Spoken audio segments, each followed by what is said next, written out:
میرے نزدیک سب سے زیادہ اہم کام وہ نماز پڑھنا ہے. یعنی گویا کہ آپ اندازہ کیجئے کہ ان کے خط کا مضمون یہ بھی تو ہو سکتا تھا کہ تمہارے تمام کاموں میں میرے نزدیک سب سے زیادہ اہم کام وہ یہ ہے کہ تم اپنی رعایا کے ساتھ انصاف کرنا. یہ بھی تو ہو سکتا تھا کہ تم ظلم نہ کرنا. یہ بھی تو ہو سکتا تھا کہ تم کسی قسم کے جرائم کا جو ہے وہ اپنے ماتحتوں کے اندر جو ہے وہ کوئی جو ہے پھیلنے نہ دینا، جرائم نہ ہونے دینا. اس طرح کی بھی تو تاکید و نصیحت ہو سکتی تھی. لیکن آپ اندازہ کیجئے کہ حضرت عمر رضی اللہ تعالیٰ عنہ کا پیغام کیا تھا کہ میرے نزدیک تمہارے تمام کاموں میں سب سے اہم کام نماز ہے. من حفظها وحافظ علیہا، جس نے نماز کی حفاظت کی اور اس پر محافظت کی، یعنی اس کو پابندی سے پڑھا، حفظ دینہ، اس نے اپنے دین کو محفوظ کر لیا. ومن ضیعها، اور جس نے نمازوں کو ضائع کر دیا، وہو لما سواہا اضیع، تو وہ نماز کے علاوہ دوسرے کاموں کو زیادہ ضائع کرنے والا ہو. اللہ اکبر. گویا کہ یہ وہی بات ہے جو شروع میں نے عرض کی تھی کہ دیکھیں نماز ایسی چیز ہے کہ جس کو قائم رکھنے سے پورا دین درست ہو جاتا ہے. یہی ایک چیز اگر غفلت کا شکار ہو، سارا دین انسان کا متاثر ہو کے رہ جاتا ہے. آج ہماری بہت ساری دینی کوتاہیوں کی وجہ ایک بہت بڑی یہ ہے کہ ہماری نمازیں متاثر ہیں. غفلت کا شکار ہونا، نمازوں کے بارے میں کوتاہی کا شکار ہونا، اپنے پورے دین کو جو ہے وہ متاثر کرنے کے زمرے میں داخل کرنا ہے. ان الصلاۃ تنہی عن الفحشاء والمنکر، کتنی پیاری بات اللہ کے کلام پاک کے اندر موجود ہے کہ بے شک نماز بے حیائی اور گناہ کے کاموں سے روکتی ہے.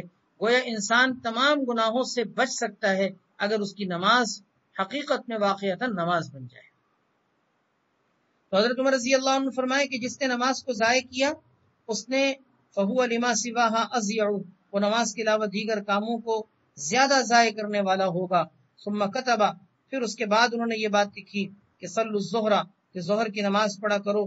ان کان الفیء ذراعا، یہ کہ اس وقت جب کہ سایہ جو ہے وہ 1 گز کے برابر ہو جائے، جس کو سایہ اصلی کہتے ہیں. الی ان یکون ظل احدکم، یہاں تک کہ تم میں سے کسی ایک کا سایہ اس کے 1 مثل ہو جائے. یعنی سایہ اصلی سے نماز پڑھنا شروع کرا کرو اور اس وقت تک پڑھ سکتے ہو یہاں تک کہ سایہ 1 مثل ہو جائے. والعصر، اور عصر کی نماز پڑھو. والشمس مرتفعۃ، اس وقت جب کہ سورج بلند ہو. بیضاء، سفید ہو. نقیۃ، صاف ستھرا ہو. قدر ما یسیر الراکب فرسخین، اتنی مقدار میں جتنی مقدار میں کوئی راکب یعنی سوار جو ہے وہ 2 فرسخ یا 3 فرسخ کا سفر طے کر سکتا ہے. قبل مغیب الشمسی، سورج کے غروب ہونے سے پہلے پہلے. یعنی عصر کی نماز اس وقت تک پڑھ کے فارغ ہو جایا کرو کہ جس کے بعد تمہارے فارغ ہونے کے بعد اگر کوئی غروب شمس سے پہلے کوئی سوار اگر سوار ہو کر سفر کرنا شروع کرے تو وہ 2 فرسخ یا 3 فرسخ کا سفر طے کر سکے.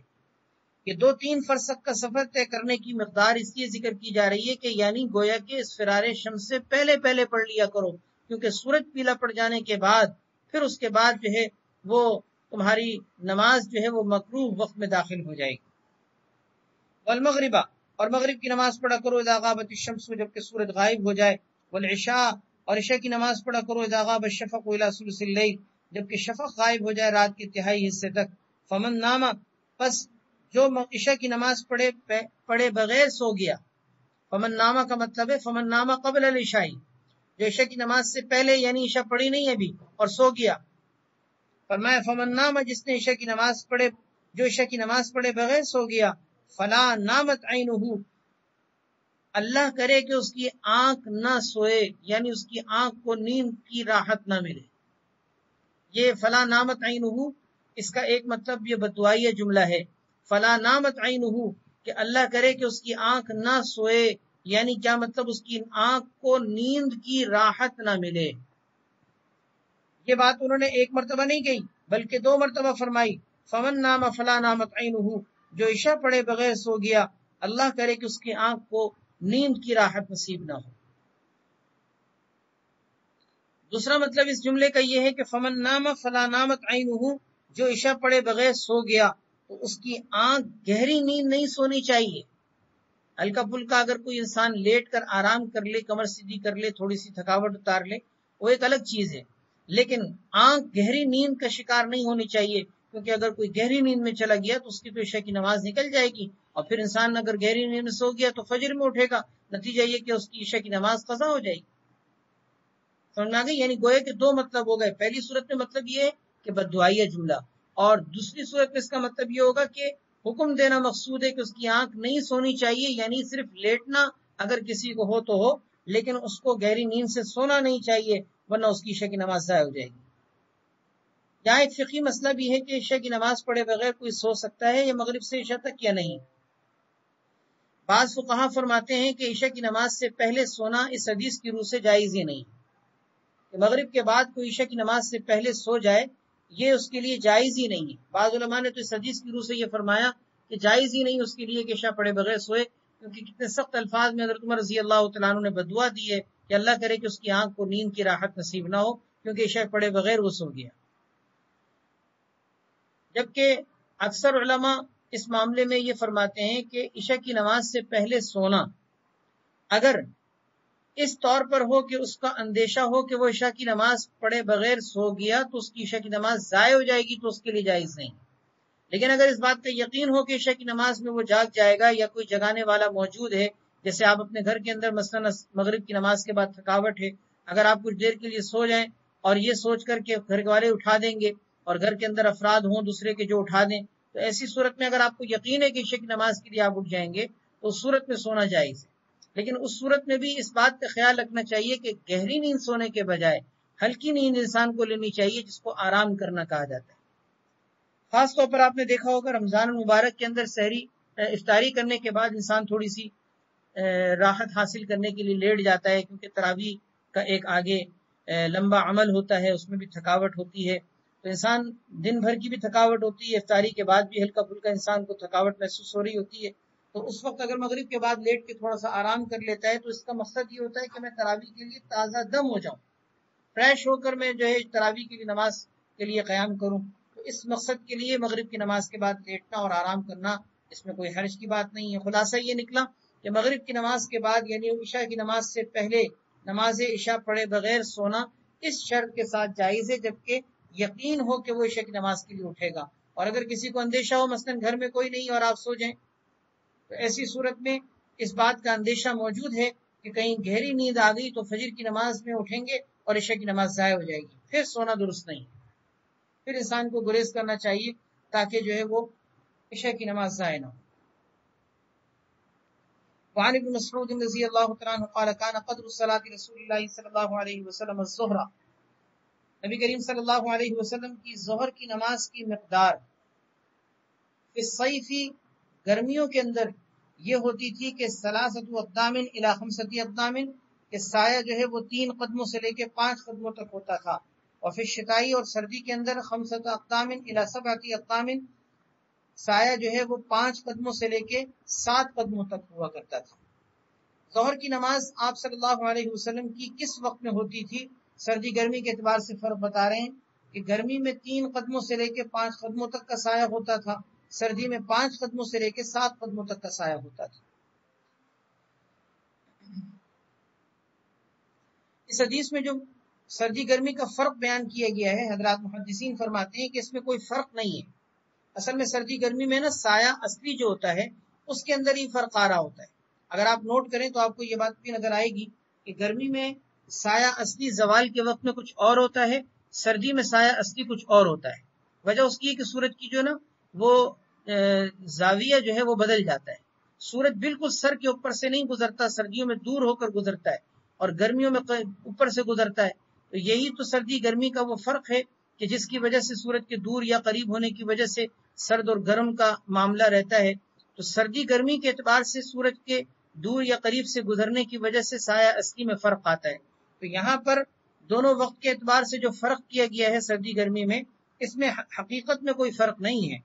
حقیقت میں فرق اس لیے نہیں کیونکہ سردی گرمی کے اعتبار سے سایہ اصلی میں فرق ہے، اور اس کی وجہ سے حدیث میں یہ ذکر کیا گیا ہے کہ گرمی میں چونکہ سایہ اصلی چھوٹا ہوتا ہے اس لیے 3 قدموں سے لے کے 5 قدموں تک جب وقت ہوتا تھا تو آپ ظہر کی نماز پڑھتے تھے، اور سردی میں چونکہ سایہ اصلی بڑا ہوتا ہے اس لیے 5 قدموں سے لے کے 7 قدموں تک کے وقت میں آپ نماز پڑھا کرتے تھے.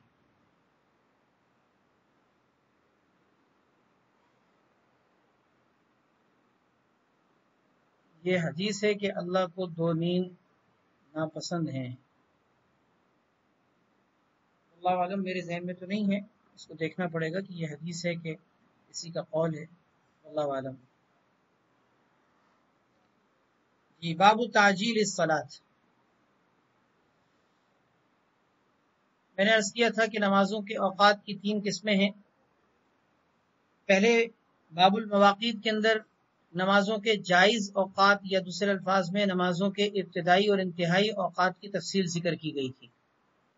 اب یہاں باب تعجیل الصلاۃ کے اندر نمازوں کے مستحب اوقات کی تفصیل ملاحظہ فرمائیے. اگرچہ یہاں پر امام صاحب مشکات رحمۃ اللہ علیہ نے باب کا عنوان یہ قائم کیا ہے کہ نماز کو جلدی پڑھنا، لیکن اصل مقصد ان کا اس باب سے یہ ہے کہ نماز کو مستحب وقت میں پڑھنا. اور مستحب وقت کی تفصیل امام شافعی رحمۃ اللہ علیہ کے مسلک کے مطابق نماز کو صرف اول وقت میں پڑھنا ہے. اول وقت میں کہ جیسے ہی نماز کا وقت ہو فوراً نماز پڑھی جائے. اس لیے امام شافعی رحمۃ اللہ علیہ کے مسلک کے مطابق صاحب مشکات رحمۃ اللہ علیہ نے یہاں باب کا عنوان یہ قائم کیا کہ باب تعجیل الصلاۃ، ورنہ حقیقت میں یہاں باب کا عنوان ہونا چاہیے تھا باب المواقیت المستحبہ. باب المواقیت المستحبہ ہونا یہ چاہیے تھا. اس کی وجہ یہ کہ یہاں پر اس بات کے اندر صرف نمازوں کی تعجیل نہیں ذکر کی جا رہی بلکہ نمازوں کے مستحب اوقات ذکر کیے جا رہے ہیں. آپ اس باب کے اندر آگے حدیثوں میں اس بات کو دیکھیں گے کہ صرف اس میں نماز کو اول وقت کی تفصیل ہی کے لیے قائم نہیں کیا گیا باب کے اندر، بلکہ باب کے اندر ایسی حدیثیں بھی ہیں جس کے اندر نماز کو کچھ تاخیر کے ساتھ پڑھنا بھی ذکر کیا گیا ہے بعض نمازوں میں. تو گویا کہ نمازوں کے مستحب اوقات کی تفصیل اس میں ذکر کی جائے گی. اب یہ سمجھیے کہ نمازوں کے مستحب اوقات کے اعتبار سے ائمہ اکرام کے درمیان کیا تفصیلات ہیں. جائز اوقات کی تفصیلات آپ کے سامنے ذکر کی جا چکی ہیں. مستحب اوقات کی تفصیل ملاحظہ کیجیے.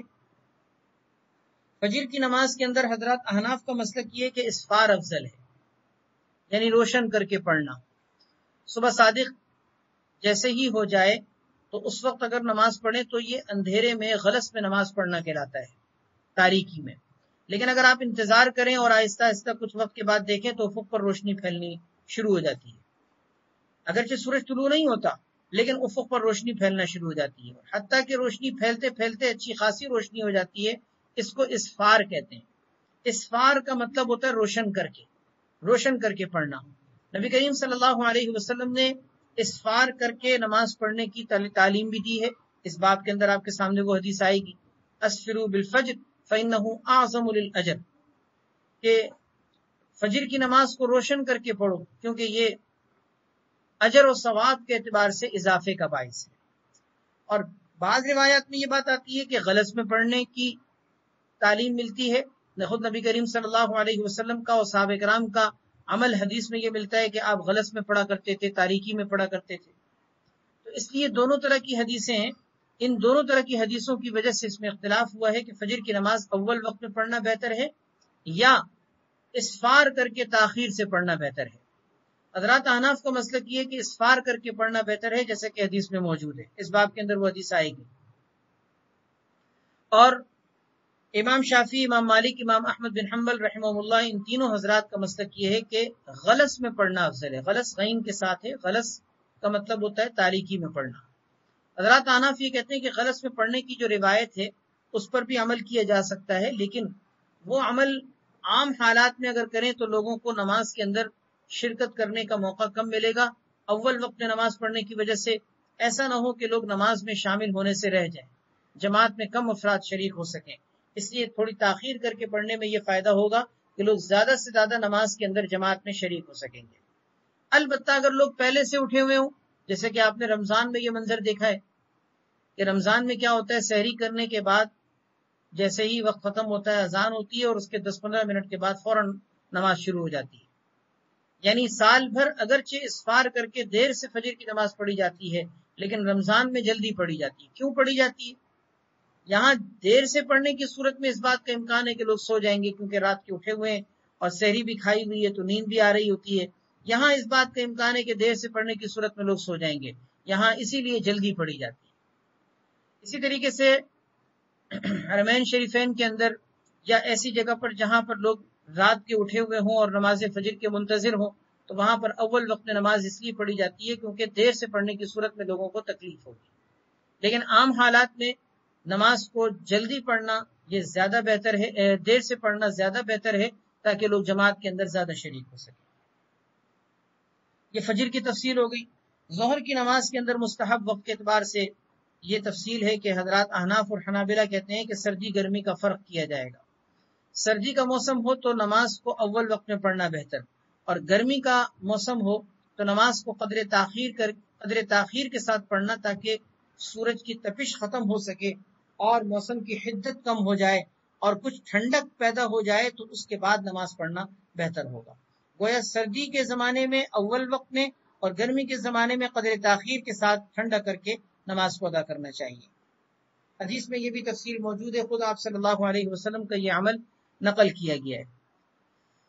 امام شافعی اور امام مالک رحمۃ اللہ علیہ رحمہ اللہ یہ دونوں فرماتے ہیں کہ چاہے موسم سردی کا ہو یا گرمی کا، ظہر کی نماز اول وقت میں پڑھنا مستحب ہے. عصر کی نماز کی تفصیل یہ ہے کہ حضرات احناف کہتے ہیں کہ عام حالات میں قدر تاخیر کے ساتھ پڑھنا افضل ہے تاکہ نفل کی نماز کا زیادہ سے زیادہ موقع مل سکے. ہدایہ میں بھی آپ نے یہ بات پڑھی ہوگی کہ عصر کی نماز میں احناف کے مسلک کے مطابق کچھ تاخیر کر کے پڑھنا بہتر اس لیے قرار دیا گیا ہے کیونکہ عصر کی نماز کے بعد نفل پڑھنا مکروہ ہو جاتا ہے، تو کچھ تاخیر کر کے پڑھنے کی صورت میں لوگوں کو نفل کی نماز پڑھنے کا زیادہ وقت مل سکے گا. البتہ اگر موسم ابر آلود ہو، جس کو یوم غیم کہتے ہیں، یعنی ایسا دن جس میں ابر آلود موسم ہے، آسمان پر بادل چھائے ہوئے ہیں، تو اس صورت میں چونکہ اس بات کا امکان ہے کہ کہیں سورج پیلا پڑ جائے اور پتہ نہ چلے، تو وہاں پر پھر عصر کی نماز کو تعجیلاً یعنی جلدی کر کے پڑھنا بہتر ہوگا. حضرات احناف کے مسلک کی تفصیل ہے. اس کے علاوہ دوسرے حضرات یعنی جمہور ائمہ ثلاثہ فرماتے ہیں کہ عصر کے اندر تعجیل مستحب ہے اول وقت میں. مغرب کی نماز کے اندر بالاتفاق تعجیل مستحب ہے. سب کے نزدیک مغرب کی نماز کا جیسے ہی وقت ہو بغیر کسی تاخیر کے مغرب کی نماز کو جلدی پڑھ لینا زیادہ بہتر ہے. عشاء کی نماز کے مستحب وقت کی تفصیل یہ ہے کہ اصلاً تو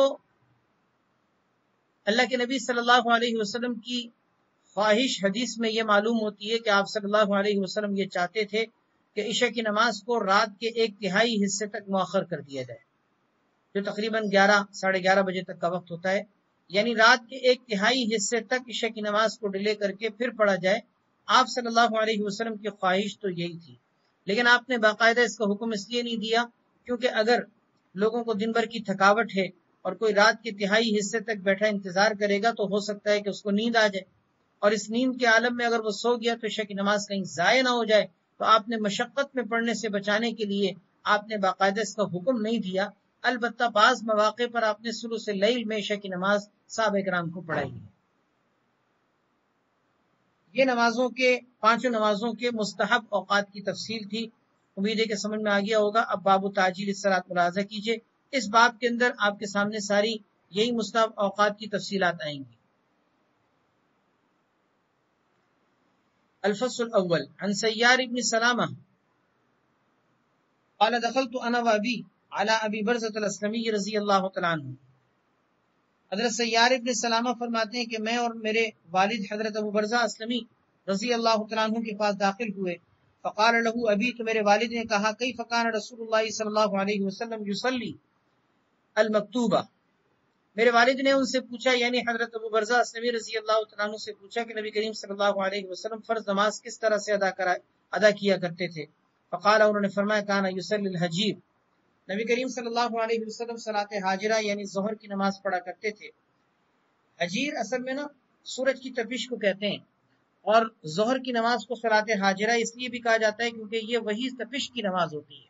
سورج اپنی اس وقت جوبن پہ ہوتا ہے اور حدت اور تپش تیز ہوتی ہے اور اس وقت میں گرمی کی شدت ہوتی ہے، تو اس لیے اس نماز کو صلاۃ حاجرہ بھی کہتے ہیں. بہرحال آپ صلی اللہ علیہ وسلم کے بارے میں انہوں نے فرمایا کہ کانا یصلی الحجیر، آپ صلی اللہ علیہ وسلم ظہر کی نماز ادا کرتے تھے التی تدعونہا الاولی، جس کو تم پہلی نماز کہتے ہو.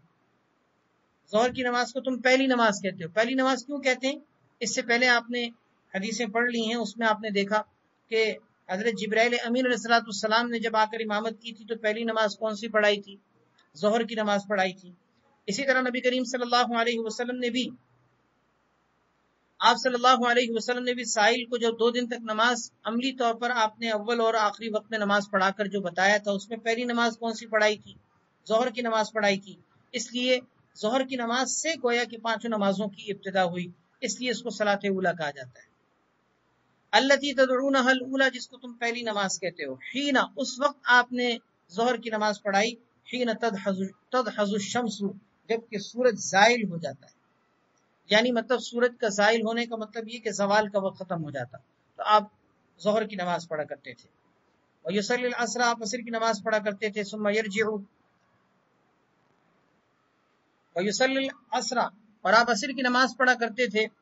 ثم یرجع احدنا الی رحلہ، پھر ہم میں سے کوئی شخص اپنے ٹھکانے کی طرف واپس لوٹتا تھا، فی اقصی المدینتی، مدینہ منورہ کے کنارے میں، والشمس حیۃ، جبکہ سورج ابھی تک زندہ ہوتا تھا۔ سورج کے زندہ ہونے کا مطلب یعنی سورج ابھی تک پیلا نہیں پڑا ہوتا تھا، سورج کی روشنی باقی ہوتی تھی، سورج کی کرنیں باقی ہوتی تھی، وہ کوئی پیلا نہیں ہوا ہوتا تھا۔ تو آپ عصر کی نماز پڑھاتے تھے اس وقت کہ جبکہ ہم میں سے کوئی شخص لوٹ آیا کرتا تھا، مدینہ منورہ کے کنارے پر اس کا گھر ہوتا تھا، تو اپنے گھر پر وہ واپس لوٹ جاتا تھا اس حالت میں کہ سورج ابھی تک زندہ ہوتا تھا، یعنی سورج کی کرنیں زندہ ہوتی تھیں، باقی ہوتی تھی۔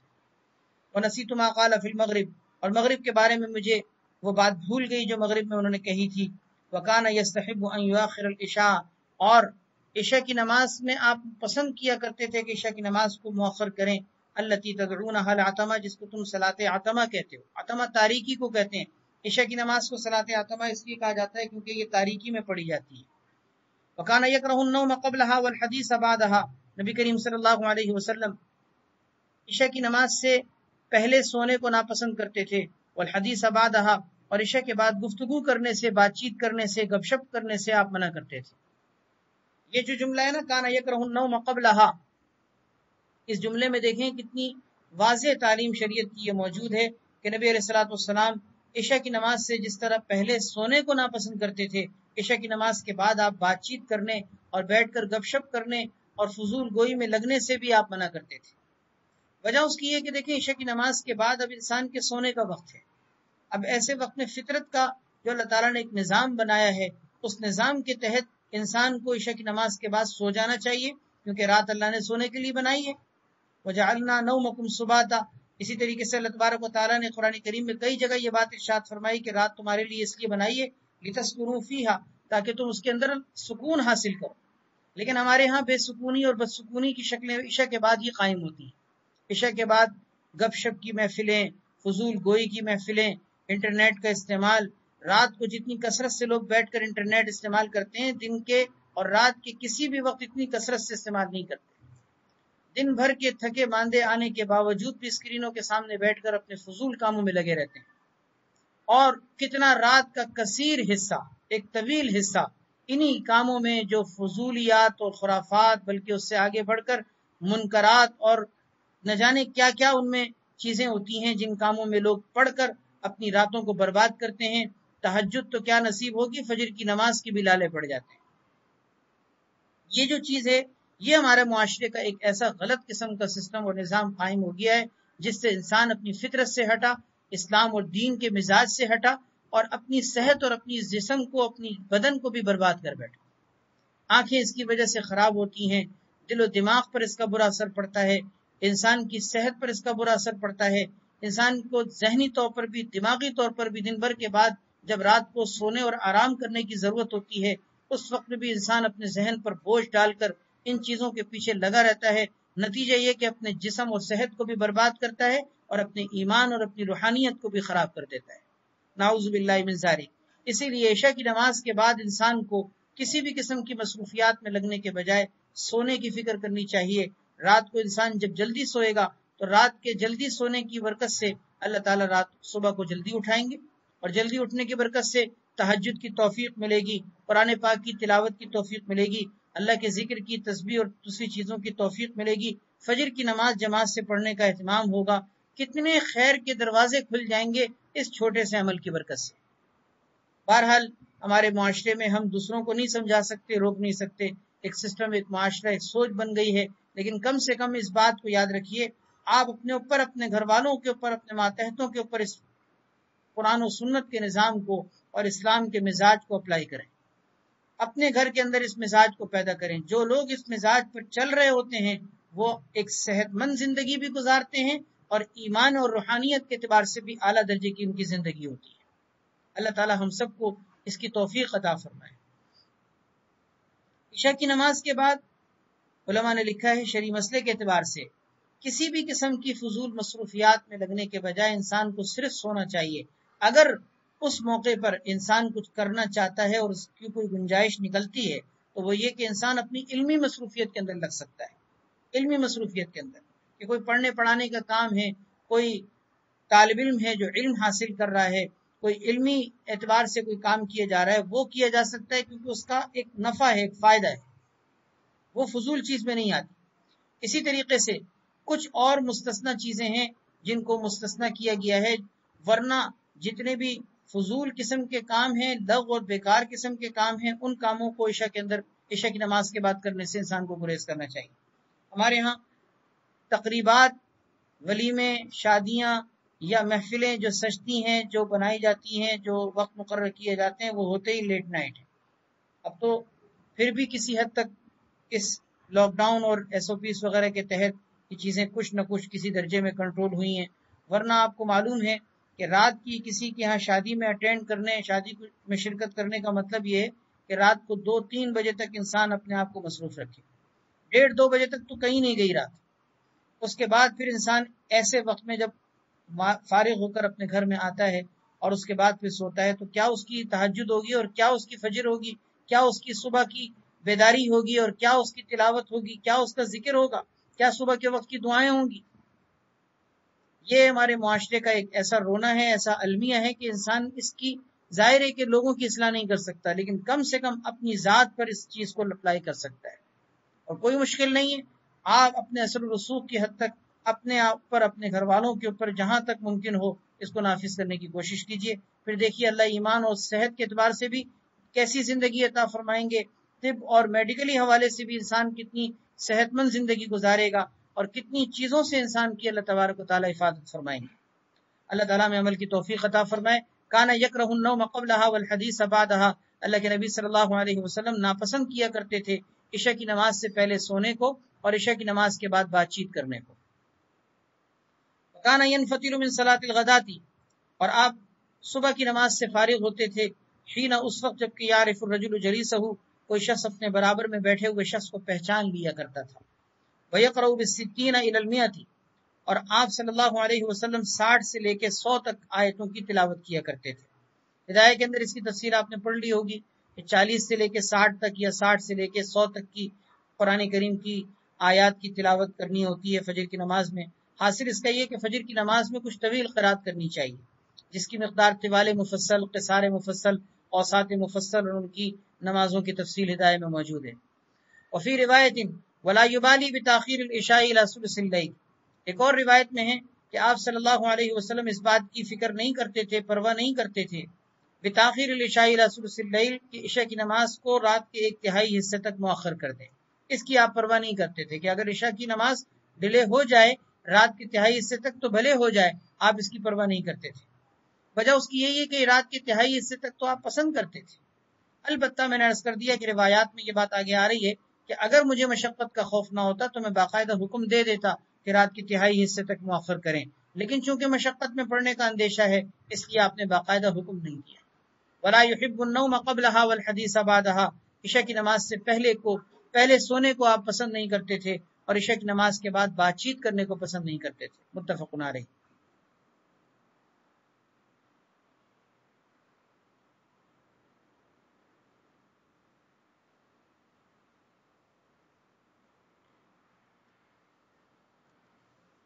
وعن محمد بن عمرو بن الحسن بن علي رضي الله تعالى عنه قال سألنا جابر بن عبد الله رضي الله تعالى عنه عن صلاة النبي صلى الله عليه وسلم، حضرت محمد بن عمرو بن حسن بن علی رحمہ اللہ فرماتے ہیں کہ ہم نے حضرت جابر ابن عبداللہ رضی اللہ تعالیٰ عنہ سے نبی کریم صلی اللہ علیہ وسلم کی نماز کے بارے میں دریافت کیا. فقال، انہوں نے فرمایا، کانا یصلی الظہر بالحاجرہ، آپ ظہر کی نماز پڑھایا کرتے تھے حاجرہ میں، حاجرہ یعنی سورج کی تپش کی حالت میں. والعصر، اور عصر کی نماز پڑھایا کرتے تھے جبکہ والشمس حیۃ، سورج زندہ ہوتا تھا یعنی اس کی کرنیں باقی ہوتی تھی. والمغرب، مغرب کی نماز پڑھاتے تھے اذا وجبت، جیسے ہی سورج غروب ہوتا تھا. اذا وجبت، جب سورج غروب ہوتا تھا یعنی جیسے ہی غروب ہوتا تھا فوراً آپ نماز پڑھا دیا کرتے تھے. وجبت بمعنی غربت کے ہے. والعشاء، اور عشاء کی نماز آپ پڑھاتے تھے اذا کثر الناس عجلا، جب لوگ زیادہ ہو جاتے تو آپ جلدی پڑھ لیتے تھے. واذا قلوا، اور جب لوگ کم ہوتے تھے اخرا، تو آپ کچھ تاخیر کر دیا کرتے تھے. والصبح، اور صبح کی نماز پڑھایا کرتے تھے بغلس، غلس میں یعنی تاریکی میں. دیکھیے اس حدیث سے یہ بات معلوم ہوئی کہ صبح کی نماز آپ غلس میں، تاریکی میں پڑھایا کرتے تھے. اور آگے اسی باب کے اندر یہ بات آئے گی حدیث میں کہ آپ صلی اللہ علیہ وسلم نے اسفار کو بھی پسند کیا ہے. تو اس لیے دونوں طرح کی روایتیں ہیں، اسی وجہ سے اس میں اختلاف ہوا ہے کہ فجر کی نماز میں تغلیظ بہتر ہے یا اسفار بہتر ہے.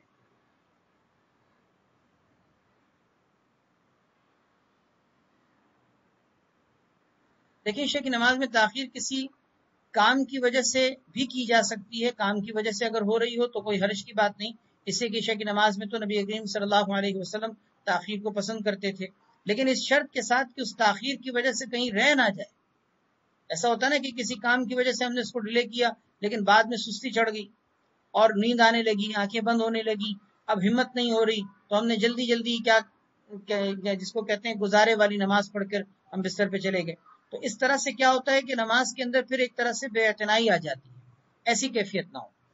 اچھا، مستحب کی نیت سے بھی نماز کو ڈیلے کیا جا سکتا ہے، لیکن اس میں بھی وہی شرط ہے کہ مستحب کی نیت سے کہیں ایسا نہ ہو کہ ہم گناہ کی طرف چلے جائیں کہ ہم نے مستحب کی نیت سے ڈیلے کیا کہ رات کو دیر سے پڑھیں گے، نتیجہ یہ نکلا کہ آنکھ لگ گئی اور ہماری نماز ہی رہ جائے، ایسا نہ ہو. تو اس لیے عشاء کی نماز میں تاخیر کی جا سکتی ہے، کوئی حرج کی بات نہیں. لیکن شرط یہی ہے کہ نماز ضائع نہ ہو اور نماز تاخیر کے اندر کہیں ایسا نہ ہو تاخیر کی وجہ سے ہماری آنکھیں بند ہونے لگیں اور ہم نماز کو فریش ہونے کی حالت میں تازگی کے ساتھ ادا نہ کر سکیں. کیونکہ دیر سے پھر یہ ہوتا ہے نا کہ انسان کو پھر نیند آنے لگتی ہے اور اس نیند کے عالم میں پھر بعض اوقات نماز کے اندر سستی ہوتی ہے، انسان کو نماز صحیح طریقے سے ادا کرنے کا پھر وہ معاملہ نہیں رہتا جو انسان شروع میں پڑھ سکتا تھا. ایسی کیفیات میں نہ ہو تو انسان پڑھ سکتا ہے.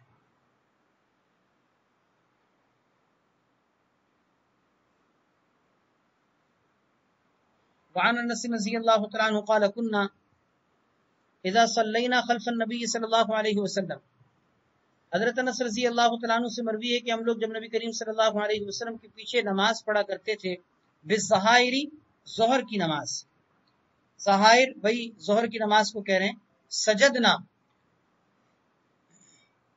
تو آپ صلی اللہ علیہ وسلم کے پیچھے ہم جب ظہر کی نماز پڑھا کرتے تھے سجدنا علی ثیابنا، تو ہم اپنے کپڑوں پر سجدہ کیا کرتے تھے اتقاء الحر، گرمی سے بچنے کے لیے.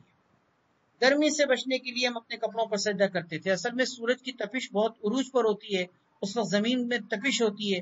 اب اگر کوئی ڈائریکٹ زمین پر سجدہ کرنے کے لیے پیشانی رکھے گا تو اس کا سر جلے گا، اس کی پیشانی میں اس کی تپش آئے گی.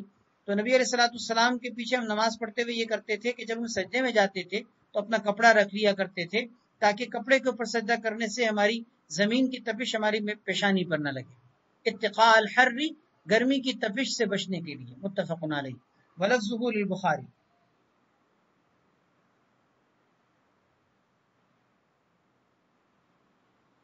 حبۃ نہیں، یہ حیۃ ہے.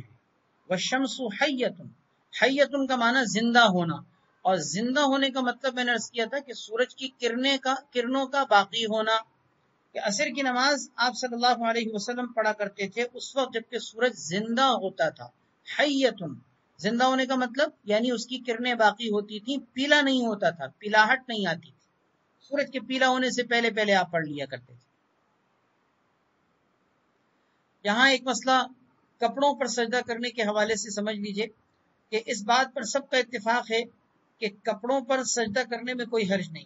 مثلا آپ جانماز بچھا کر یا کارپٹ پہ، قالین پہ، چٹائی پر یا کوئی بھی کپڑا آپ صلی اللہ علیہ وسلم جیسے صحابہ کرام آپ صلی اللہ علیہ وسلم کے پیچھے پڑھ لیا کرتے تھے، تو ہم بھی کوئی بھی کپڑا جو ہے وہ بچھا کر اس کے اوپر سجدہ کر سکتے ہیں، اس میں کوئی حرج نہیں، اس میں سب کا اتفاق ہے۔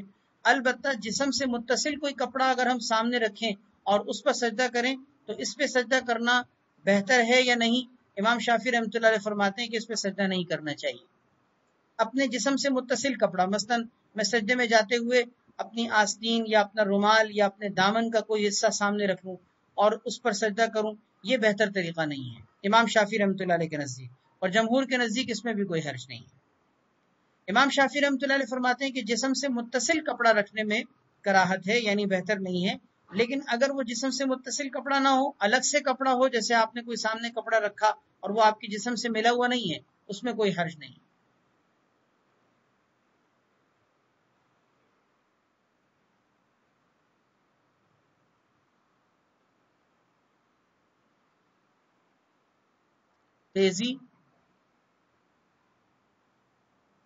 تیزی کا مطلب سمجھا نہیں، آپ کے سوال کا جواب نہیں سمجھا، سوال نہیں سمجھا۔ جی، وعن ابی ہریرہ رضی اللہ تعالی عنہ قال قال رسول اللہ صلی اللہ علیہ وسلم اذا اشتد الحر فابردوا بالصلاۃ، نبی کریم صلی اللہ علیہ وسلم کا ارشاد ہے کہ جب گرمی شدید ہو تو فابردوا بالصلاۃ، تو ظہر کو ٹھنڈا کر کے پڑھا کرو۔ یہاں دیکھیے امام شافعی رحمۃ اللہ علیہ کا مسلک، جیسے کہ میں نے شروع میں عرض کیا تھا کہ وہ امام مالک اور امام شافعی رحمۃ اللہ علیہ فرماتے ہیں کہ ظہر کی نماز میں تعجیل ہر صورت میں بہتر ہے۔ یہ وہ حدیث ہے جس سے حضرات احناف اور حنابلہ نے استدلال کی ہے۔ حضرات احناف اور حنابلہ یہ فرماتے ہیں کہ ظہر کی نماز اگر گرمی کا موسم ہو تو ٹھنڈا کر کے پڑھنا بہتر ہوتا ہے۔ جی، سورج کی تیزی مراد ہے حیتن سے، یعنی سورج کی تیزی باقی ہو، اس کے اندر پیلاہٹ نہ آئی ہو، کیونکہ پیلاہٹ اگر آ جائے گی تو اب اس صورت میں سورج کی کرنیں اب ٹوٹ چکی ہیں، اس کی تیزی ختم ہو چکی ہے، اب جو ہے وہ کراہت ہوگی نماز پڑھنے میں۔ اس سے پہلے عصر کی نماز پڑھ لینی چاہیے۔ عام طور پر مردوں کی نماز تو جماعت سے ہوتی ہے مسجد میں، وہ تو جلدی پڑھ لیتے ہیں، لیکن عورتوں میں بعض اوقات یہ چیز دیکھنے میں آتی ہے کہ گھر کے کام کاج میں یا کسی چیز میں لگنے کی وجہ سے وہ نماز ڈیلے ہوتی چلی جاتی ہے، اور پھر اس کے بعد جب عصر پڑھ رہی ہوتی ہیں تو سورج میں پیلاہٹ آ جاتی ہے۔ یاد رکھیے اس صورت میں عصر کی نماز مکروہ ہوتی ہے۔ مردوں میں بھی عام طور پر یہ چیز اس وقت دیکھنے میں آ رہی ہوتی ہے جب کوئی کام سے لوٹ رہے ہوتے ہیں، شام کے ٹائم میں، جیسے اب ملازمت سے آفیسز سے گھر جب واپس آ رہے ہوتے ہیں اور اس وقت گھر پہنچ کے نماز پڑھ رہے ہوتے ہیں تو گھر پہنچتے پہنچتے سورج کے اندر اچھی خاصی پلاہٹ آ جاتی ہے۔ تو ان چیزوں سے مردوں عورتوں سب کو بچنا چاہیے۔ یاد رکھیے عصر کی نماز کو سورج پیلا ہو جانے کے بعد جا کے پڑھنا یہ منافق، ہم باب میں پڑھیں گے، اسی باب کے اندر حدیث آئے گی کہ یہ آپ صلی اللہ علیہ وسلم نے منافق کی نماز قرار دی ہے، کہ منافق یہ کام کرتا ہے کہ سورج جب غروب ہونے کے قریب ہو جائے تو اٹھ کر جو دو چار ٹکرے مار لیتا ہے، یعنی نماز کو بھی ٹکرے مارنے سے آپ نے تعبیر کیا، کوئی طریقے سے نہیں پڑھتا۔ اس لیے بہرحال عصر کی نماز کو بھی اور تمام نمازوں کو اپنے اوقات کے اندر اور خاص طور پر اپنے اوقات مستحبہ کے اندر ادا کریں، تاکہ نمازوں کے اہتمام میں ہمارے اندر کسی بھی قسم کی کوتاہی کا معاملہ باقی نہ رہے۔ جی، عشاء اگر لیٹ پڑھتے ہیں ٹھیک ہے، کوئی حرج کی بات نہیں ہے، لیکن دو باتوں کے ذہن میں رکھیے گا، دو شرطیں ذہن میں رکھیے گا۔ ایک تو نماز ضائع نہ ہو، پڑھے بغیر سو نہ جائے، ایک چیز یہ۔ دوسرا یہ کہ دیر سے پڑھنے کی صورت میں کہیں سستی نہ آ جائے کہ ہم پڑھیں تو صحیح لیکن صحیح طریقے سے فریش ہو کے نہ پڑھیں۔ بعض اوقات ایسا ہوتا ہے کہ ہم نے ڈیلے کیا کاموں کی وجہ سے اور تاخیر کر کے پڑھی، لیکن ہماری آنکھیں بند ہو رہی ہیں، جھٹکے آ رہے ہیں، اونگ آ رہی ہے اور اب نماز پڑھ رہے ہیں لیکن صحیح طریقے سے نہیں پڑھ پا رہے کیونکہ دیر سے نیند آ رہی ہے۔ اگر اس طرح کی کیفیت ہے پھر بھی جلدی پڑھیں۔ بات سمجھ میں آ گئی؟ یعنی گویا کہ دو باتوں سے بچیں، ایک تو یہ کہ دیر کی وجہ سے نماز ضائع نہ ہو جائے کہ پڑھے بغیر سو جائیں، دوسرا یہ خیال رکھیں کہ ایسی تازگی بھی باقی رہے کہ جس تازگی میں نماز صحیح طریقے سے پڑھی جائے۔ ایسا نہ ہو کہ ہم دیر کی وجہ سے پڑھیں اور سستی کا شکار ہو کہ نماز صحیح طریقے سے نہ پڑھ رہے۔ فی روایت للبخاری عن ابی سعید بالزہری، ایک اور روایت میں، بخاری شریف کی روایت میں الفاظ یہ ہیں کہ حضرت ابو سعید رضی اللہ تعالیٰ عنہ سے مروی ہے کہ بالزہری اذا اشتد الحر فابردوا بالصلاۃ میں بالصلاۃ کے بجائے اس میں بالزہری کے الفاظ ہیں، تو مطلب اس کا بھی وہی نکلے گا کہ جب گرمی شدید ہو جائے تو نماز کو ٹھنڈا کر کے پڑھو، یعنی بالزہری، ظہر کو ٹھنڈا کر کے پڑھو۔ فإن شدت الحر من فیح جہنم، اس لیے کہ گرمی کی جو شدت ہوتی ہے یہ جہنم کی تپش میں سے ہے۔ فیح جہنم کی تپش، اس کے شعلے کو کہتے ہیں، فیح آگ کی شعلے کو، تپش کو، اس کے لہکنے کو کہا جاتا ہے۔ تو یہ جہنم کی تپش اس کی شعلوں کا ایک حصہ ہے، لہذا اس وقت میں نماز کو کچھ مؤخر کر کے پڑھو۔ واشتقت النار الی ربھا، پھر آپ صلی اللہ علیہ وسلم نے فرمایا جہنم نے اپنے پروردگار سے شکایت کی۔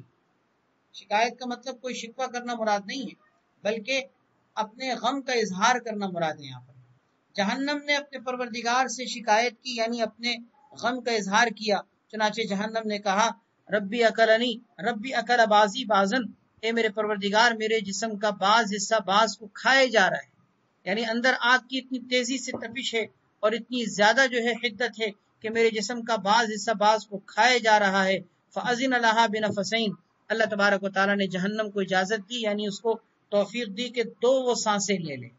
نفس ایک سانس کو کہا جاتا ہے، نفسین تسنیہ، اللہ تعالیٰ نے اس کو دو سانسیں لینے کی اجازت دی، نفس فی الشتاء و نفس فی الصیف، ایک سانس سردی میں اور ایک سانس گرمی میں۔ یہی وہ سانس ہے جو وہ سردی یا گرمی میں جو جہنم لیتی ہے، اسی کا اثر دنیا میں سردی اور گرمی کی صورت میں ظاہر ہوتا ہے۔ پھر فرمایا اشد ما تجدون من الحر، سب سے زیادہ شدید جو تم پاتے ہو تپش، وہ جہنم کی تپش ہی کا اثر ہے۔ وہ اشد ما تجدون من الزمہریر، اور سب سے زیادہ سخت جو تم زمہریر یعنی ٹھنڈک پاتے ہو، وہ بھی جہنم کی ٹھنڈک کا اثر ہے۔ یہاں عبارت کے اندر ایک جملہ معذوف ہے، اشد ما تجدون من الحر فمن سمومها، یہ فمن سمومها کے الفاظ یہاں پر محذوف ہیں۔ ترجمہ یہ ہوگا اشد ما تجدون من الحر فمن سمومها، جو تم سخت ترین گرمی محسوس کرتے ہو، تپش محسوس کرتے ہو، فمن سمومها، یہ جہنم کی گرمی کا اثر ہے۔ واشد ما تجدون من الزمہریر، اور جو تم سخت ترین سردی کی جو ہے وہ لہر محسوس کرتے ہو، فمن زمہریرہا، یا یوں کہا جائے گا کہ فمن بردہا، یہ جہنم کی ٹھنڈک کا اثر ہے۔ دیکھیں جہنم کی تپش کا اثر تو سمجھ میں آتا ہے، جہنم کے اندر آگ ہوگی اور آگ کی تپش کا اس کے سانس لینے کے ساتھ دنیا میں اثر ظاہر ہوتا ہے کہ پوری دنیا میں گرمی آ جاتی ہے، لیکن اس کے سانس لینے کی وجہ سے ٹھنڈک آنے کا کیا مطلب؟ اس بات کو سمجھنے کے لیے ایک اور بات یہ سمجھیے کہ اصل میں جہنم کے اندر صرف آگ کا عذاب نہیں ہے، بلکہ اللہ تعالی ہم سب کی حفاظت فرمائے، جہنم کے اندر ایک زمہریر ٹھنڈک کا بھی عذاب رکھا گیا ہے، جس کو زمہریر کا طبقہ کہا جاتا ہے۔ اللہم انا نعوذ بک من زمہریر جہنم، اللہ تعالی ہم سب کو جہنم کے زمہریر طبقے سے بھی اپنی پناہ میں رکھے۔ وہ زمہریر کا طبقہ اتنا خطرناک ہوگا، اتنی سخت قسم کی اس کے اندر ٹھنڈک اور سردی ہوگی، نعوذ باللہ من ذالک، کہ احادیث میں یہ بات موجود ہے کہ نبی علیہ الصلوۃ والسلام نے فرمایا کہ جہنم کی اس ٹھنڈک کے طبقے کے اندر اتنی سخت قسم کی عذاب کی شکل ہوگی کہ جہنمیوں کے گوشت ان کی ہڈی سے الگ ہو جائیں گے، پھٹ جائیں گے، اور ان کی گوشت ان کی ہڈیوں کو چھوڑ دیں گے۔ اس طرح کی گرمی کی سردی کی شدت کی وجہ سے یہ عالم ہوگا۔ دیکھیں سردی میں دیکھا ہے نا کہ جیسے سردی کے موسم میں جسم کی جو اسکن ہوتی ہے وہ متاثر ہوتی ہے، اور اس وقت انسان کو جو ہے ویسلین وغیرہ کوئی آئلی چیز لگانی پڑتی ہے، اور یہی سردی اور خشکی کا موسم اگر اور زیادہ بڑھ جائے تو پھر جسم کے اندر یا پاؤں وغیرہ کی ایڑیوں میں پھٹنے کا بھی بعض لوگوں کو مرض لاحق ہو جاتا ہے، ایڑیاں پھٹنے لگ جاتی ہیں، اور اسکن کے اندر بھی مختلف قسم کی بیماریاں آ جاتی ہیں۔ تو یہ آپ سمجھ لیجئے یہ تو چھوٹی سی سردی کا ایک اثر جس کا جہنم کی سردی کے ساتھ کوئی جوڑ ہی نہیں بنتا۔ جہنم کے اس زمہریر طبقے کا ٹھنڈک کا یہ عالم ہوگا کہ گوشت پھٹ جائیں گے اور ہڈی سے الگ ہو جائیں گے، نعوذ باللہ من ذالک۔ پھر روایت ایک اور روایت، جی بالکل آئس باؤنڈری ہو جاتا ہے، جی بالکل ایسے ہی ہے۔ تو سردی کا بھی ایک اپنا ایک عذاب کا بھی معاملہ ہو سکتا ہے، تو اللہ تبارک و تعالیٰ سے مانگنا چاہیے، اللہم انا نعوذ بک من زمہریر جہنم۔ سخت سردی کا موسم ہو، حدیث میں دعا سکھائی گئی ہے کہ یہ الفاظ جو سردی کے موسم میں کہہ دینا کہ اللہ اکبر کتنی سخت قسم کی سردی ہے، اے اللہ میں جہنم کے زمہریر طبقے سے آپ کی پناہ چاہتا ہوں۔ جو یہ دعا مانگ لے اللہ تعالیٰ اس کو اس سے محفوظ کر دیتے ہیں۔ سخت گرمی کا عالم اور کوئی یہ کہہ دے اللہ اکبر کتنی سخت قسم کی گرمی ہے، اے اللہ میں جہنم کی نار سے یعنی اس کی آگ کے عذاب سے آپ کی پناہ چاہتا ہوں، اللہ اس کو پناہ عطا فرما دیتے ہیں۔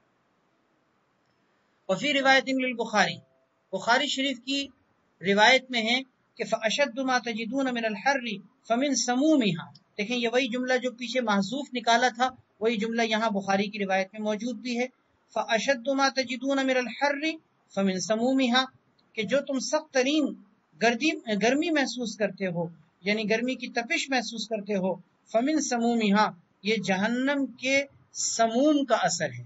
سموم کیا چیز ہے؟ سورہ واقعہ کے اندر بھی آپ نے دوسرے رکوع میں یہ پڑھا ہوگا، فی سموم و حمیم۔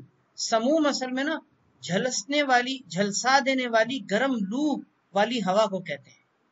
سخت گرمی میں ایک خاص قسم کی ہوا چلتی ہے جس کو لو کہتے ہیں۔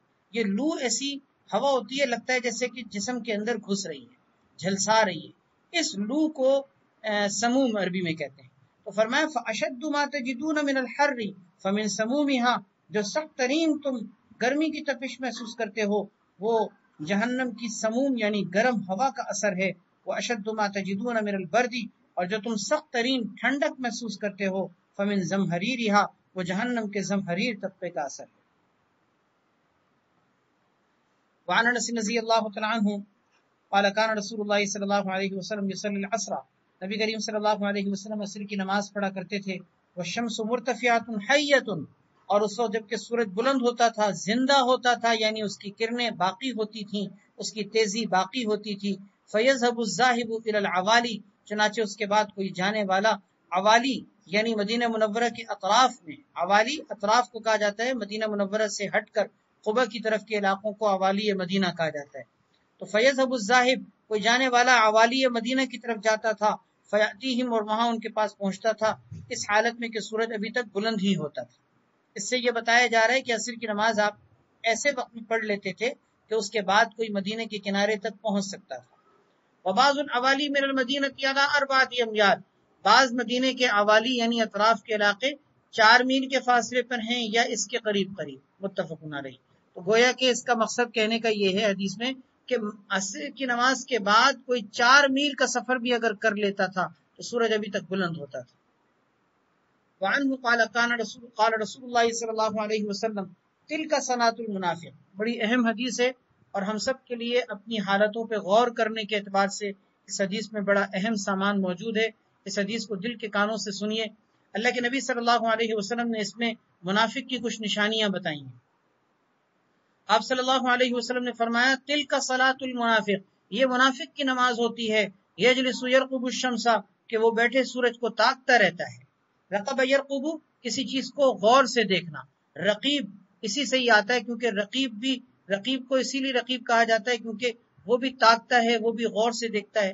بہرحال یرقب، رقب یرقب، اس کے معنی غور سے اور تاکنے کے آتے ہیں۔ اللہ تعالیٰ کے ناموں میں بھی ایک نام ہے رقیب، کیونکہ اللہ تبارک و تعالیٰ سے زیادہ کون اچھے طریقے سے دیکھ سکتا ہے۔ اللہ تعالیٰ رقیب ہیں، یعنی اللہ نگہبان ہے، غور سے انسان کو دیکھ رہے ہیں۔ یجلس یرقب الشمس، یہ منافق کی نماز ہے کہ وہ بیٹھے سورج کو تاکتا رہتا ہے، حتی اذا اصفرت، یہاں تک کہ جب سورج پیلا پڑ جائے، وکانت بین قرنی الشیطان، اور سورج جو ہے شیطان کے 2 سینگوں کے درمیان پہنچ جائے۔ شیطان کے 2 سینگوں کا مطلب پیچھے گزر چکا ہے۔ قاما، تو بالکل عین غروب ہونے کے وقت میں وہ کھڑا ہوتا ہے، فنقر 4 4 ٹھونگے مار لیتا ہے۔ نقرہ کے معنی آتے ہیں جو پرندہ دانا چگنے کے لیے زمین میں دانے پہ ٹھونگے مارتا ہے، اس کو نقر سے کہتے ہیں، نقر الدیک، جیسے مرغے کا ٹھونگے مارنا دانا کھانے کے لیے۔ فنقر 4، تو وہ کھڑا ہوتا ہے اور 4 ٹھونگے مارتا ہے۔ لا یذکر اللہ فیہا الا قلیلا، وہ نماز میں نہیں اللہ کو یاد کرتا مگر بہت کم اللہ کو یاد کرتا ہے، اس کا دل نماز میں اللہ کے ذکر سے خالی ہوتا ہے۔ اب آپ اس حدیث میں ذرا غور کیجئے، اس میں منافق کی کچھ علامتیں ذکر کی گئی ہیں، کچھ صفات ذکر کی گئی ہیں۔ ایک صفت تو اس میں منافق کی یہ ذکر کی گئی ہے کہ نماز کو ڈیلے کرنا، اچھا بھی پڑھ لوں گا، تھوڑی دیر میں پڑھ لوں گا، اچھا بھی تھوڑا سا یہ کام کر لوں پھر پڑھ لوں گا، نماز کو ڈیلے پہ ڈیلے کرتے چلے جانا، یہ منافق کا کام ہے۔ مومن کا کام یہ نہیں ہے، مومن کا کام یہ ہوتا ہے کہ نماز کو اپنی ہر چیز پر مقدم کرتا ہے۔ منافق سارے کاموں کو فوقیت دیتا ہے نماز پر، مومن نماز کو تمام کاموں پر فوقیت دیتا ہے۔ اللہ اکبر، کتنی پیاری بات، حکمت والی بات مشہور ہے، آپ نے سنی ہوگی کہ نماز سے یہ مت کہو کہ مجھے کام کرنا ہے، کاموں سے یہ کہو کہ مجھے نماز پڑھنی ہے۔ یہ بڑی پیاری حکمت والی بات ہے۔ تو حقیقت بھی یہی ہے، ہمیں ایسے ہی ہونا چاہیے. ہم کاموں کو یہ کہتے کہ ہمیں نماز پڑھنی ہے، بجائے اس کے کہ ہم نماز کو یہ کہتے پھرتے ہیں کہ ابھی رک جاؤ، ابھی مجھے کام کرنا ہے. ہم نماز سے یہ کہہ رہے ہوتے ہیں. بہرحال یہ منافق کا انداز ہوتا ہے، منافق یہ کام کرتا ہے. مخلص مومن کا یہ کام نہیں ہوتا کہ وہ نماز کو ڈیلے کرے. اچھا، یجلس یرقب الشمس، ایک تو اس کی صفت یہ ہے کہ وہ بیٹھے نماز کو تاکتا رہتا ہے، یعنی وقت پر نماز نہیں پڑھتا، نماز کو ڈیلے کرتا ہے. دوسری اس کی صفت یہ کہ حتی اذا اصفرت، جب سورج پیلا پڑ جائے غروب ہونے کے وقت میں، یعنی عصر کی نماز مثلا وہ بیٹھے انتظار میں رہے کہ سورج ابھی باقی ہے، سورج ابھی غروب تو نہیں ہوا، یہاں تک کہ جب سورج پیلا پڑ جائے یعنی مکروہ وقت میں داخل ہو جائے. وکانت بین قرنی الشیطان، اور شیطان کے دو سینگوں کے درمیان سورج آ جائے. قامت، تو یہ کھڑا ہوتا ہے، فنقر اربعا، اور 4 ٹھونگے مارتا ہے. 4 ٹھونگے، آپ غور کیجئے گا، ٹھونگے مارنے سے کیا مطلب ہے؟ نماز کو بددلی کے ساتھ بہت تیزی سے پڑھنا نہیں، بلکہ سر سے اتار کے پھینک دینا. نعوذ باللہ من ذالک، اللہ تعالیٰ ہم سب کو پناہ میں رکھے. ٹھونگے مارنے سے تعبیر کیا. اگر آپ اس پہ مزید غور کریں تو ایک اور نقطے کی بات اس میں سمجھیے گا. ہونا یہ چاہیے تھا کہ فنقر اربعن کے بجائے کیا کہتے؟ عصر کی نماز ہے نا یہ، آپ ذرا غور کریں کہ سورج پیلا ہو جانے کے بعد وہ نماز پڑھتا ہے، تو کون سی نماز پڑھتا ہے؟ عصر. اور عصر کی نماز کے اندر رکعتیں کتنی ہوتی ہیں؟ 4. سجدے کتنے ہوتے ہیں؟ 8. تو ہونا کیا چاہیے تھا کہ فنقر اربعن کے بجائے فنقر ثمانیۃ ہونا چاہیے، کہ وہ 4 کے بجائے یوں کہنا چاہیے تھا کہ 8 ٹھونگے مارتا ہے. لیکن کیا رہے ہیں؟ 4 ٹھونگے مارتا ہے. یہ 4 ٹھونگے کیوں کہا؟ اس لیے کہ 4 ٹھونگے اس لیے کہا کہ وہ 8 سجدوں کو اس طرح سے سکون کے ساتھ ادا نہیں کرتا کہ وہ 8 کہلائیں، ان کو اتنی تیزی سے پڑھتا ہے کہ وہ کہنے کو 8، حقیقت میں وہ 4 ہوتے ہیں. جیسے آپ نے دیکھا ہوگا بعض لوگوں کو، نعوذ باللہ من ذالک، اللہ تعالیٰ پناہ میں رکھے، اس طرح کی نماز پڑھنے کے اندر اتنی تیزی ہوتی ہے کہ ابھی ایک سجدے سے اٹھ کر بیٹھے نہیں کہ اگلا سجدہ ہو گیا. یہ کتنی نماز کے ساتھ ایک طرح سے بددیانتی ہے، ایک خیانت ہے. اللہ تعالیٰ نے نماز جیسی چیز جو ہماری ایک ذمہ داری بنائی ہے، اس میں ہمیں امانت دار بنایا، ہم اس میں کتنی بڑی خیانت کر رہے ہوتے ہیں. ابھی ایک سجدے سے اٹھے نہیں کہ دوسرا سجدہ شروع ہو، دوسرے سجدے میں چلے گئے. رکوع سے سر اٹھا کر ابھی سیدھے کھڑے نہیں ہوئے تھے کہ سجدہ بھی ہو گیا. اس طرح سے نماز پڑھنے کو ٹھونگے مارنا نہیں کہیں گے تو کیا کہیں گے؟ ٹھونگے مارنا. تو اس لیے فنقر اربعن کہا کہ 4 ٹھونگے مارتا ہے. یہ بھی نہیں کہا کہ وہ 8 ٹھونگے مارتا ہے، کیونکہ اس کے سجدے اتنی تیزی سے، رکعتیں اتنی تیزی سے ہوتی ہیں کہ وہ 8 کے بجائے 4 کہلانے کے قابل ہیں سجدے. 2 صفت ہو گئی. پہلی صفت یہ تھی کہ نماز کو ڈیلے کرنا، یہ منافق کا کام ہے. دوسرا کام یہ کہ وہ نماز کو بہت تیزی سے پڑھتا ہے، نماز کی صحیح طریقے سے ادائیگی نہیں کرتا. تیسری صفت منافق کی اس میں یہ ذکر کی گئی ہے، لا یذکر اللہ فیہا الا قلیلا، کہ منافق نماز کے اندر نہیں اللہ کو یاد کرتا مگر بہت کم. گویا یہ منافق کا کام ہے کہ وہ اپنی نماز میں تذکر کے ساتھ نہیں کھڑا ہوتا، اللہ کے ذکر کی حالت میں نہیں ہوتا، نماز کی حالت میں بھی وہ ذکر سے غافل ہوتا ہے. دیکھیے نا، ذکر کس کو کہتے ہیں؟ اللہ کی یاد کو کہتے ہیں. اللہ کی یاد کی اس سے بڑی کیا شکل ہوگی کہ بندہ اللہ کے سامنے قیام کی حالت میں ہے، رکوع کی حالت میں ہے، سجدے کی حالت میں ہے. جب اس حالت میں بھی اللہ یاد نہیں ہے تو اور کون سی حالت ہوگی کہ جب اللہ یاد آ جائے؟ تو یہ منافق کا انداز ہے کہ منافق نماز میں بھی اللہ کو اگر یاد کرتا ہے تو بہت کم یاد کرتا ہے. اللہ تعالی ہم سب کو پناہ میں رکھے. ہمیں منافقوں کے طرز پر نہیں چلنا، ہمیں مخلص مومنین کے طرز پر چلنا ہے. اور اس کا طریقہ یہ کہ ان تینوں صفات سے بچیے. ایک، نماز کو وقت پر پڑھیے. دوسرا، نماز کو طریقے سے پڑھیے. تیسرا، نماز کو ذکر کے ساتھ پڑھیے. اقیم الصلاۃ لذکری، رواہ مسلم. وعن ابن عمر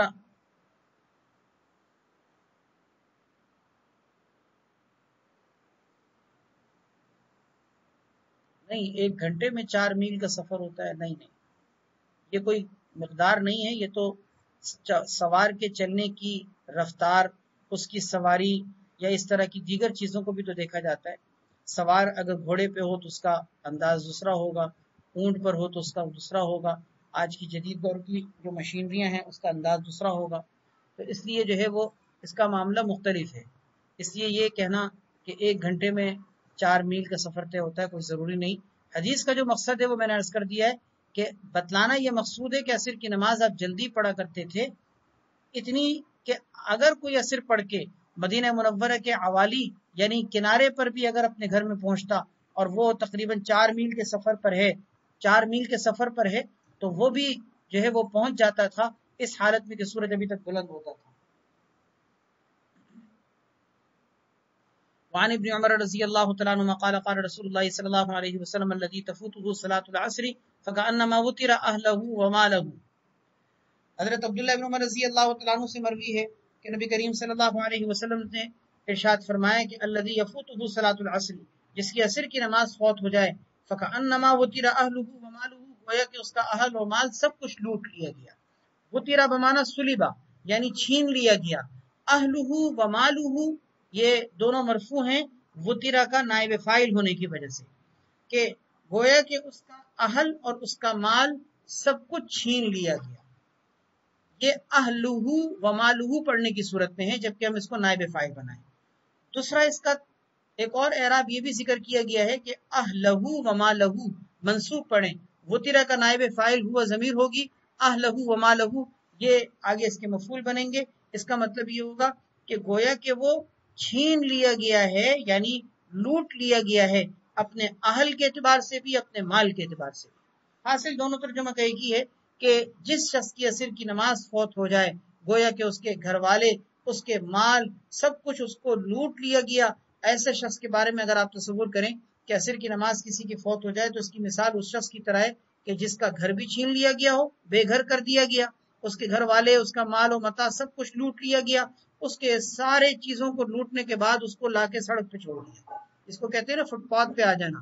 تو ایک انسان جس کا سب کچھ لٹ گیا ہو، فٹ پاتھ پہ آ گیا ہو، ایک ایسے شخص کا تصور کریں کہ وہ کتنا بڑا دنیا کے اعتبار سے نقصان کا شکار ہوا۔ فرمایا جس کی عصر کی نماز فوت ہو گئی اس کا نقصان اس طرح کا ہے۔ بطور خاص عصر کی نماز کی یہ وعید کیوں ذکر کی گئی ہے؟ اس کا جواب یہ ہے کہ قرآن کریم میں اس کو صلاۃ وسطیٰ کہا گیا ہے۔ حافظوا علی الصلوات والصلاۃ الوسطیٰ، قرآن کریم میں صلاۃ وسطیٰ عصر کی نماز کو کہا گیا ہے، یعنی اس کی مختلف تفسیریں ہیں، آگے ہم پڑھیں گے اسی کتاب الصلاۃ کے اندر کسی جگہ آئے گی، لیکن بہرحال اتنی سمجھ لیجئے بات کہ اس کی مختلف تفسیروں میں جو راجح تفسیر ہے وہ عصر کی نماز ہے۔ تو عصر کی نماز جو صلاۃ وسطیٰ کہلاتی ہے اس کی خصوصیت کی وجہ سے اس کی وعید ذکر کی جا رہی ہے کہ اگر کسی کی عصر کی نماز فوت ہو گئی تو سمجھ لو کہ گھر، مال و متاع وغیرہ سب کچھ اس کا لوٹ لیا گیا۔ وعن بریدہ رضی اللہ تعالیٰ عنہ قال قال رسول اللہ صلی اللہ علیہ وسلم من ترک صلاۃ العصر، جس نے عصر کی نماز کو ترک کر دیا فقد حبط عملہ، گویا کہ اس کا عمل ضائع ہو گیا۔ حضرت رافع بن خدیج رضی اللہ تعالیٰ عنہ سے مروی ہے کہ ہم لوگ مغرب کی نماز نبی کریم صلی اللہ علیہ وسلم کے ساتھ پڑھا کرتے تھے، فینصرف احدنا، اور پھر ہم میں سے کوئی لوٹا کرتا تھا اپنے گھر کی طرف، وانه لیبصر مواقع نبلہ، اور وہ اپنے تیر کے گرنے کی جگہوں کو دیکھ رہا ہوتا تھا۔ یبصر، ابصر یبصر سے دیکھنے کے معنی میں ہے، مواقع موقع کی جمع ہے، موقع کہتے ہیں گرنے کی جگہ، اور نبل کہتے ہیں تیر کو، تو مطلب یہ ہو جائے گا کہ انه لیبصر مواقع نبلہ، کہ وہ اپنے تیر کے گرنے کی جگہوں کو دیکھ رہا ہوتا تھا، یعنی روشنی اتنی ہوتی تھی۔ اس سے اشارہ اس بات کی طرف ہے کہ مغرب کی نماز آپ جلدی اول وقت میں پڑھ لیا کرتے تھے۔ وعن عائشہ رضی اللہ تعالیٰ عنہ قالت كانوا يصلون العتمہ، نبی کریم صلی اللہ علیہ وسلم کے صحابہ کرام نماز عشاء کی ادائیگی کر لیا کرتے تھے، فیما بین ان یغیب الشفق الى ثلث اللیل الاول، شفق کے غائب ہونے سے لے کر رات کے پہلے تہائی حصے تک کے درمیان میں، یعنی گویا کہ رات کا جو پہلا ثلث، پہلا تہائی ہے، اس سے پہلے صحابہ کرام عشاء کی نماز پڑھ کے فارغ ہو جایا کرتے تھے۔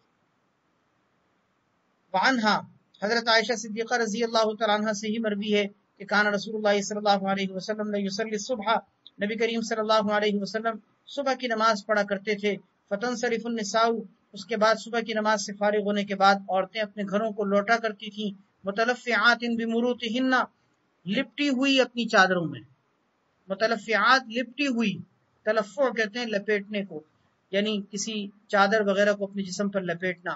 متلفعات، اس حالت میں وہ لوٹا کرتی تھی کہ وہ لپٹی ہوئی ہوتی تھی، بمروطہن، اپنی چادروں میں، ما یعرفن من الغلس، تاریکی کی وجہ سے ان کو پہچانا نہیں جاتا تھا۔ اس حدیث سے یہ بات معلوم ہوئی کہ غلس میں آپ صلی اللہ علیہ وسلم نماز پڑھا کرتے تھے، اور غلط میں نماز پڑھنا میں نے آپ سے عرض کر دیا کہ نبی کریم صلی اللہ علیہ وسلم سے ثابت ہے، لیکن یہ بات بھی ثابت ہے کہ اسفروا بالفجر فإنه اعظم للأجر، کہ صبح کی نماز کو روشن کر کے پڑھا کرو، اور اس لیے روشن کر کے پڑھا کرو کیونکہ اس سے اجر بڑھتا ہے، نمازیوں کی تعداد بڑھے گی تو اجر بھی بڑھے گا۔ آپ صلی اللہ علیہ وسلم کا اپنا عمل غلط میں پھر کیوں تھا؟ اس کا جواب یہ کہ لوگ رات کو اٹھے ہوئے ہوتے تھے، یہ لوگ رات کو تہجد میں اٹھے ہوئے ہوتے تھے، صحابہ اکرام بھی اٹھے ہوئے ہوتے تھے، خود نبی کریم صلی اللہ علیہ وسلم کا بھی رات کو قیام اللیل کا کتنا بڑا معاملہ تھا، تو اس لیے آپ صلی اللہ علیہ وسلم صحابہ اکرام کو اول وقت میں پڑھا دیا کرتے تھے۔ اور خود احناف کا بھی تو یہی مسلک ہے کہ اگر لوگ پہلے سے اٹھے ہوئے ہوں، یعنی رات کے اٹھے ہوئے ہوں، تو رات کی ابتدا میں صبح صادق کے طلوع ہوتے ہی فجر پڑھنا بہتر ہوتا ہے۔ یہی وجہ ہے کہ خود احناف کے مسلک کے مطابق رمضان میں فجر کی نماز اول وقت میں پڑھی جا رہی ہوتی ہے۔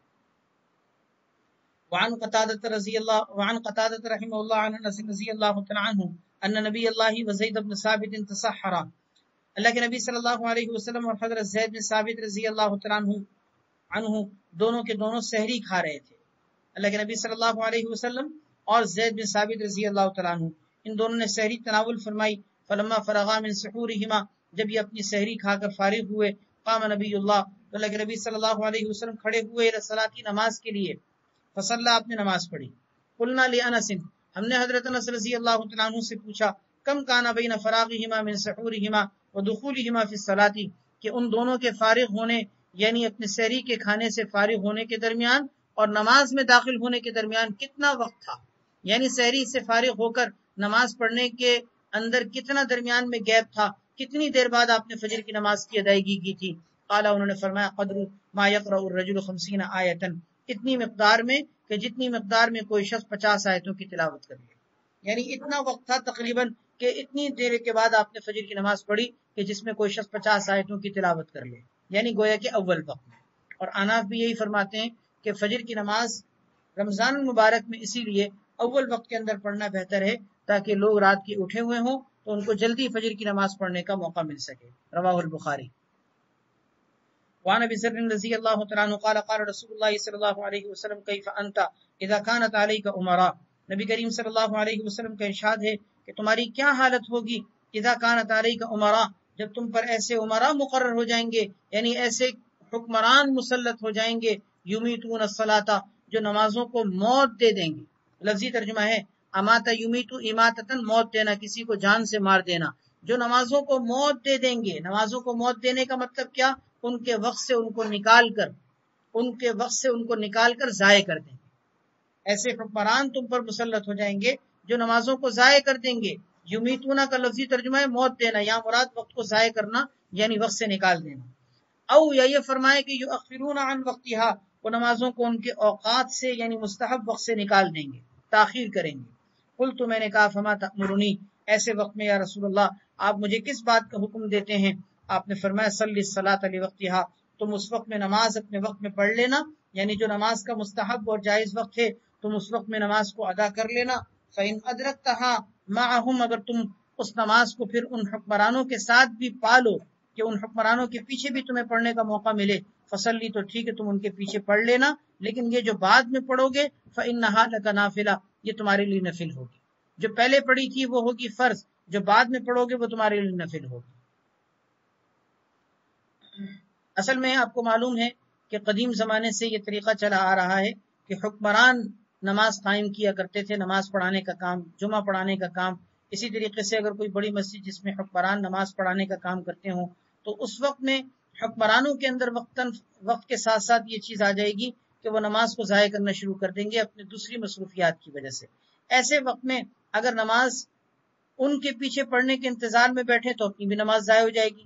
تو صحابی نے جب پوچھا تو آپ نے فرمایا کہ تم نماز اپنے وقت میں پڑھ لینا، اور پھر ان کے پیچھے اگر پڑھنے کا موقع ملے تو بھلے پڑھ لو، وہ تمہاری نفل ہوگی، لیکن جو پہلے پڑھو گے وہ تمہاری فرض ہوگی۔ رواہ مسلم۔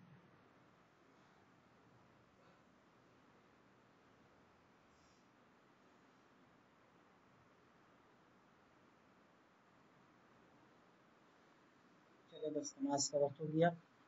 اللہ تبارک و تعالی ہم سب کو عمل کی توفیق عطا فرمائے۔ جو کچھ نماز سے متعلق احادیث ہم نے پڑھی ہیں، اللہ تبارک و تعالی ہمیں ان پر عمل کی توفیق عطا فرمائے۔ نماز کی اہمیت، اس کی عظمت، اس کی محبت اللہ تعالیٰ ہمارے دلوں میں پیدا فرمائے. آج تک ہم سے نماز کے حوالے سے جو کوتاہیاں ہوئی اللہ تعالیٰ معاف فرمائے، اور آئندہ زندگی کے اندر اللہ تعالیٰ ہمیں نمازوں میں خوب اہتمام نصیب فرمائے، خلوص کے ساتھ، عقیدت کے ساتھ، محبت کے ساتھ، عظمت کے ساتھ اللہ ہمیں نماز کی ادائیگی کی توفیق عطا فرمائے. اللہ تبارک و تعالیٰ صرف ہمیں نہیں، ہمارے گھر والوں کو، ہمارے بچوں کو، ہماری نسلوں کو بھی اللہ نماز کے لیے قبول فرمائے. اپنے بچوں کی نماز کے حوالے سے ایک بڑی بہترین دعا قرآن کریم میں خود موجود ہے، رب اجعلنی مقیم الصلاۃ ومن ذریتی. آپ اس دعا پر ذرا غور کریں. ہم نمازوں کے اندر بھی اس کو پڑھ لیتے ہیں، لیکن تھوڑا سا معنی پہ غور کر کے پڑھیں تو انشاءاللہ پھر ہمیں اس کا استحضار ہوگا تو اور زیادہ اچھا لگے گا. رب اجعلنی مقیم الصلاۃ، ہے میرے پروردگار مجھے بھی نماز قائم کرنے والا بنا، اور میری ذریت اور میری اولاد اور نسلوں میں بھی نماز قائم کرنے والے پیدا فرما. اپنے لیے، اپنی اولاد اور اپنی نسلوں کے لیے بھی نماز قائم کرنے کے لیے یہ بڑی پیاری دعا ہے جو ہمیں مانگنا چاہیے، اور پورے استحضار کے ساتھ، ترجمے کے استحضار کے ساتھ مانگنی چاہیے.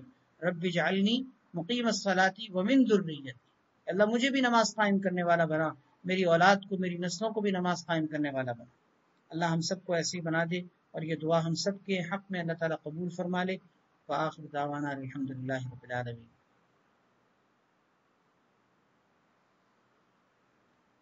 جزاکم اللہ خیرہ. السلام علیکم ورحمۃ اللہ وبرکاتہ.